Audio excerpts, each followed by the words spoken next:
যেটা হাইকোর্ট থেকে রায় হয়েছিল গো হত্যা বন্ধ করা, সেটা আপনারা সকলেই অবগত আছেন। কিন্তু লুকিয়ে চড়িয়ে প্রচুর গো হত্যা হচ্ছে।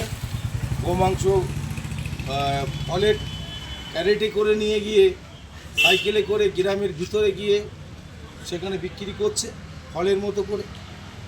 সেইখানে আমাদের অশোকনগর মণ্ডল 1-এর আমাদের সাধারণ সম্পাদক ওবিসি মোর্চার বাপি মধু প্রথমে দেখে ওনাকে একবার সতর্কবার্তা দিয়েছিলেন যে আপনি আমাদের যে হিন্দু এরিয়ার মধ্যে এসে 2-4 জন আমাদের মুসলিম ভাইরা আছে তাদের কাছে যে গোমাংস বিক্রি করছেন এটা আপনি বন্ধ করুন। কিন্তু তার কথা না শুনে উনি পুনরায় আবার বিক্রি করতে আসেন। তখন সে প্রশাসন অশোকনগর থানার প্রশাসনকে জানায়। প্রশাসন সেই ব্যক্তিকে গিয়ে আটক করেন।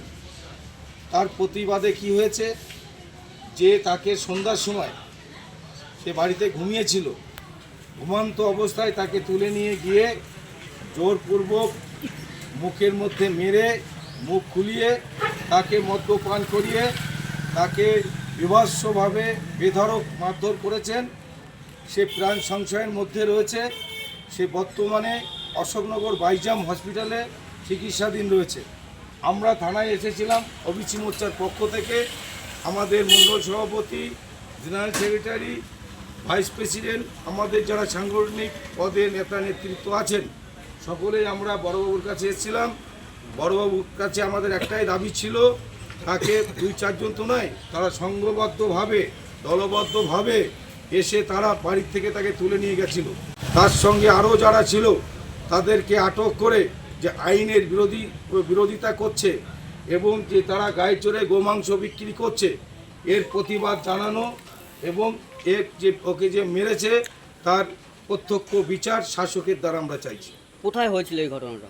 এটা হয়েছে অশোকনগর মণ্ডল 1 গোমাতে হয়েছে। হ্যাঁ, এবং উনি বড়বাবু আমাদেরকে যে বার্তাটা দিচ্ছেন, আমাদের একটাই কথা, এদেরকে রিমান্ডার এনে আরও যারা ওদের সঙ্গে সংঘবদ্ধ হয়ে যে তাকে মৃত্যুর কোলে ঠেলে দিয়েছে মেরে, সেই ব্যক্তিদেরকে অবিলম্বে গ্রেপ্তার করতে হবে। বড়বাবু আমাদেরকে আশ্বস্ত করেছেন যে তাকে নন বেলেবল সেকশন দিয়ে কোর্টে পাঠাচ্ছেন।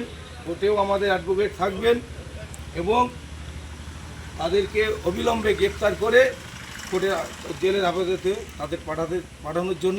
যদি বারবার এরকম চলতে থাকে আগামী দিনে কি পদক্ষেপ নেবেন? বারবার যদি এইভাবে করে আমরা প্রশাসনকে হাতে নেব না, প্রশাসনকে সঙ্গে নিয়ে আমরা এর প্রতিবাদে আমরা রাস্তায় নামবো না, কারণ আমরা শাসক দল। আমরা চেষ্টা করব একে যথাযোগ্য পানিশেবল করে প্রতিরোধ করা। যে করেছিল সে কি মুসলিম? অবশ্যই মুসলিম, মানে ওইখানকারই বাড়ি, ওইখানে বাড়ি এবং ওর সঙ্গে দোকান আছে। হ্যাঁ, দোকান আছে নাকি? হ্যাঁ, দোকান না, ও সাইকেলে করে ক্যারেটে করে নিয়ে বিক্রি করে। এরা লুকিয়ে চুকিয়ে গোহত্যা করছে এবং সেইখান থেকে এরা সকালবেলা ভোরের দিকে এরা লুকিয়ে চুকিয়ে ওই ফলের ক্যারেটে সাইকেলে করে ফেরি করে করে বিক্রি করে। আপনারা লিখিত কমপ্লেন করেছেন? আমরা লিখিত কমপ্লেন থানায় দিয়েছি, কাল রাত্রে দেওয়া হয়েছে। আমাদের এমএলএ সাহেবও হসপিটালে গেছিলেন এবং ওনার ওখান থেকে উনি প্রতিনিধিত্ব পাঠিয়েছিলেন থানাতে। এমএলএ সাহেবকে আমরা ধন্যবাদ জানাই যে আমাদের এই ব্যাপারটা নিয়ে উনিও যথেষ্ট স্টেপ নিয়েছেন। আমি বারাসাত সাংগঠনিক জেলা ওবিসি মোর্চা প্রেসিডেন্ট। আপনারা থানায় এসেছি গতকাল, এবং এটা শুধু গতকালই না, দীর্ঘদিন ধরে কিছু অসাধু লোক যারা সম্প্রদায়ভুক্ত মুসলিম, তারা সাইকেলে করে হিন্দু পাড়াতে যে কজন মুসলিম আছে সেখানে গরুর মাংস, যেটা আইনগত বিধানসভা থেকে নিষিদ্ধ, সেটা বিক্রি করছে। এবং তাই নিয়ে এলাকার লোক বহুবার সেটা প্রতিবাদ করেছে।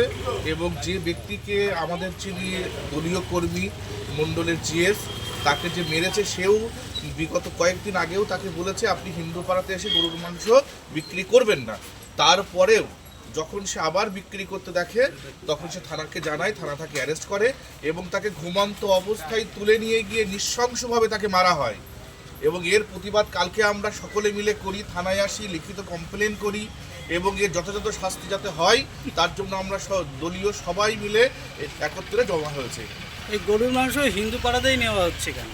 কিন্তু বাদে তাদের কোনো দুরবস্থিতি থাকতে পারে, তারা দেখানোর চেষ্টা করতে পারে যে কোনো কমিউনাল রাইট যাতে এইভাবে বাঁধে, এবং আমরা যে শান্তি চাইছি, আমাদের দলীয় উপরের নেতৃত্ব যে বলেছে যে কোনো রকম হিংসার বাতাবরণ আমরা তৈরি করব না, সেই বাতাবরণটা দাঙ্গা বাঁধানোর চেষ্টা করছে। দাঙ্গা বাঁধানোর চেষ্টা করছে এটা।